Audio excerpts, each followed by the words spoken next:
بسم اللہ الرحمن الرحیم۔ بسم اللہ الرحمن الرحیم۔ عزیز طلبہ کرام، آج ہم مد الکافی کا سبق نمبر 25 پڑھیں گے۔ گزشتہ سبق کے اندر ہم نے آخری بحر متدارک کے حوالے سے پڑھا تھا اور اس پر گفتگو کی تھی۔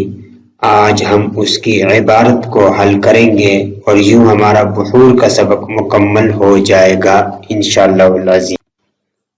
بسم اللہ الرحمن الرحیم۔ السادس عشر المتدارک واجزاؤہ فاعل 8 مرات۔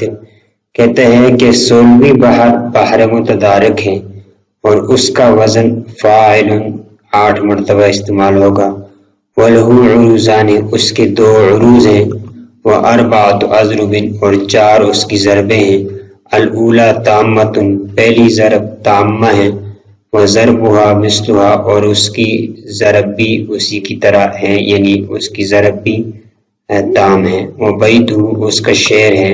جَاءَنَا عَامِرٌ سَالِمًا صَالِحًا بَعْدَ مَا كَانَ مِنْ عَامِرٍ۔ کہتے ہیں کہ عامر ہمارے پاس صحیح دل و نیت سے آیا بعد اس کے کہ جو کینہ عامر کی طرف سے تھا، یعنی عامر کی طرف سے کینہ تھا پہلے، پھر عامر اپنے کینے کو دور کر کے صحیح سالم طریقے سے ہمارے پاس آیا۔ الثانیۃ مجزوعۃ صحیحۃ، دوسری عروض مجزوعہ صحیحہ ہے۔ واضربها 3، اس کی 3 ضربیں ہیں۔ الاولیٰ مجزوع مخبون مرفل، پہلے کے اندر پہلی جو ضرب ہے وہ مجزوعہ ہے، اس کے اندر خبن ہوا ہوگا اور ترفیل اس کے اندر ہوئی ہوگی۔ وبیتہ، اس کا شعر ہے۔ دار سعدہ بشہر عمان قد کساها البلل ملوانا، کہتا ہے کہ سلمہ کے گھر عمان کے ساحل پر ہے اور تحقیق اس کو پرانا کر دیا ہے دن رات کے گزرنے نے، یعنی ایام کے گزرنے نے اس کو پرانا کر دیا ہے۔ الثانی مجزوع مزال، اسی طریقے سے جو دوسری ضرب ہے وہ مجزوعہ ہوگی اور اس کے اندر تزیل ہوئی ہوگی۔ وبیتہ، اور اس کا شعر ہے۔ ھذا دارہم اکفرت ام زبون محت الدہور، کہتے ہیں کہ یہ ان کا گھر ہے جو خالی ہو گیا ہے، یا تحریر ہے جسے زمانے نے مٹا دیا ہے، یعنی جس طریقے سے زمانہ تحریر کو مٹا دیتا ہے اسی ترتیب سے زمانے نے ان کے گھر کو ویران کر دیا اور ان کے گھر کو خالی کر دیا ہے۔ الثالث مثلها وبیتہ، اسی طریقے سے کہتے ہیں تیسری عروض بھی مجزوعہ صحیح ہوگی اور اس کا شعر ہے۔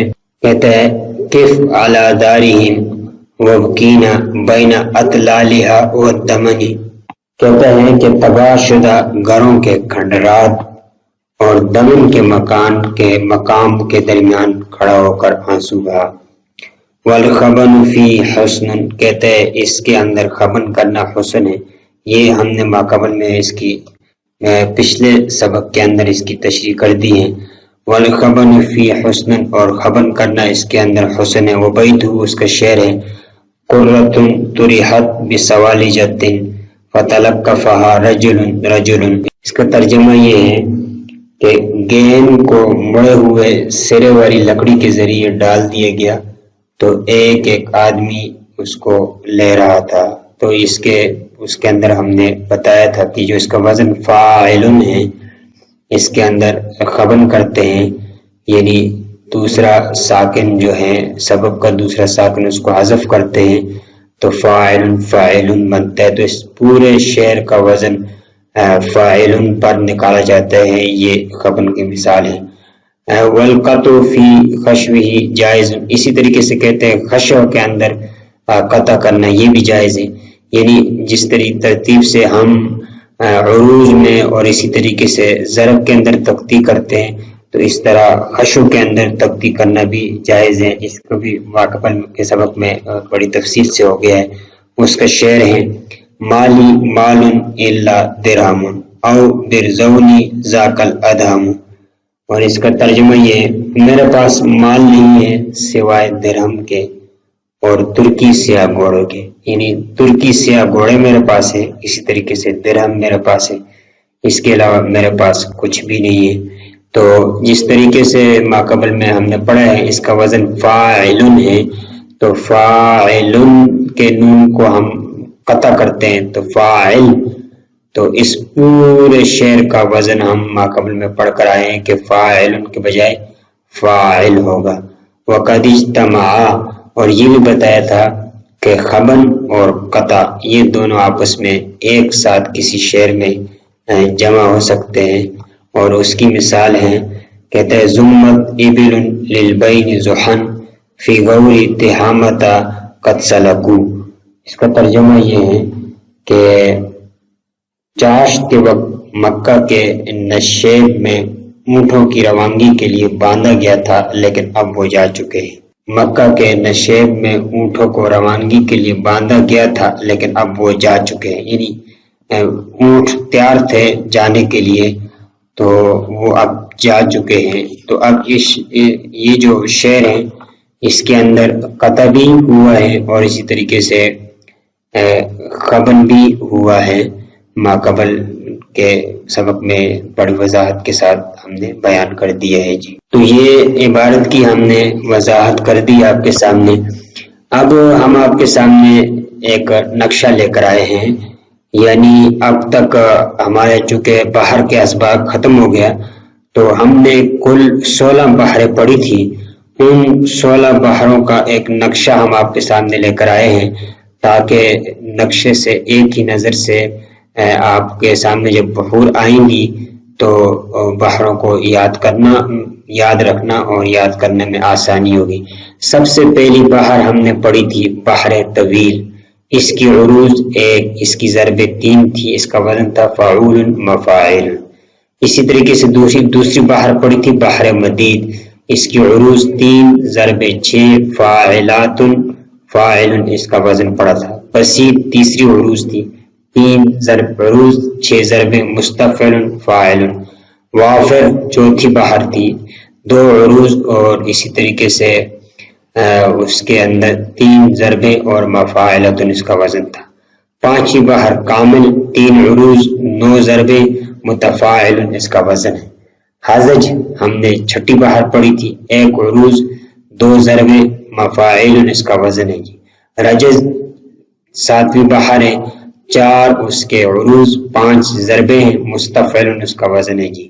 رمل 8ویں بحر تھی، 2 اس کے عروض تھے، 6 اس کی ضربیں تھی، فاعلات اس کا وزن تھا۔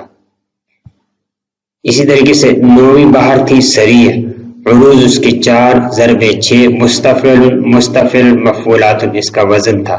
منصرح 10ویں بحر تھی، 3 عروض 3 ضرب مستفعل مفعولات مستفعل، یہ اس کے اوزان ہیں۔ خفیف 11ویں بحر تھی، 3 عروض 5 ضرب فاعلات مستفعل فاعلات اس کی وزن ہے۔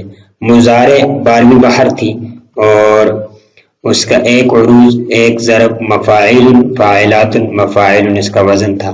مقتضب 13ویں بحر، 1 عروض 1 ضرب مفعولات مستفعل اس کا وزن تھا۔ مجتس 14ویں بحر تھی، عروض 1 ضرب 1 مستفعل فاعلات فاعلات اس کا وزن تھا۔ 15ویں بحر متقارب، 2 عروض تھی 6 ضرب فعول اس کا وزن تھا۔ 16ویں بحر متدارک، 2 عروض 4 ضرب فاعل اس کا وزن تھا۔ یہ پورے عروض کا ایک خلاصہ ہم نے ایک نقشے کی صورت میں آپ کے سامنے پیش کیا ہے۔ تو عروض کو بحور کو پڑھنے سے پہلے اس نقشے کو یاد رکھنا چاہیے تاکہ جب اس کی تفصیل پڑھیں گے تو آپ کے سامنے بحر کا سبق آسان ہوگا۔ اور اسی طریقے سے یہ ایک نوٹ ہے کہ بحور کو یاد رکھنے کا کیا طریقہ کار ہوگا، تو بحور کو یاد کرنے کا سب سے بہترین طریقہ کار یہ ہے، ماقبل میں بھی ہم نے بتایا تھا کہ آپ کو زحاف اور علت کا جو سبق ہم نے پڑھا تھا، زحاف اور علل کا، وہ صحیح ترتیب سے آپ کو یاد ہونا چاہیے، اور وہ اگر زحاف اور علت آپ کو صحیح ترتیب سے یاد ہوگا تو آگے بحور آپ کو صحیح ترتیب سے یاد ہوں گے۔ پھر دوسرا طریقہ بحور کو یاد کرنے کا اس کا اجرا پر منحصر ہے کہ آپ کتنا اجرا کرتے ہیں. آپ جتنا زیادہ اجرا کریں گے اور جتنے زیادہ اشعار کی تخطیط کریں گے اور جتنا اس فن کی معلومات آپ لیں گے تو جیسے جیسے آپ کا وقت گزرتا جائے گا ساتھ ساتھ بحور آپ کو یاد ہوتی جائے گی. اسی طریقے سے زحاف اور علت کی اقسام کو کیسے یاد رکھا جائے تو زحاف اور علت کی اقسام کو یاد رکھنے کا طریقہ بھی اجرا سے آپ کو صحیح ترتیب سے یاد ہو سکتا ہے. یعنی آپ نے زحاف کی جتنی اقسام پڑھی ہیں اسی طریقے سے علت کی جتنی اقسام آپ نے پڑھی ہیں بصورت کمی یا بصورت زیادتی اور زحاف کی جو آپ نے مفرد اور مرکب کے اعتبار سے قسمیں پڑھی ہیں ان سب اقسام کو یاد کرنے کے بعد اس کا جتنا آپ زیادہ اجرا کریں گے اور ایک دن میں اگر ایک اصطلاح آپ لے لیتے ہیں اور اس پر آپ اجرا کرتے ہیں پھر دوسرے دن دوسری اصطلاح لے کر اس پر اجرا کرتے ہیں تو یہ فن آپ کے لیے بہت زیادہ آسان ہو جائے گا اور بہت پیارا فن ہے اور پھر اس کے اوپر آپ اشعار کو تخطیط کر سکتے ہیں. ہمارا بحور کا سبق ختم ہو گیا ہے. ہم آگے الخاتمہ کا سبق شروع کریں گے انشاءاللہ العزیز. السلام علیکم ورحمۃ اللہ وبرکاتہ.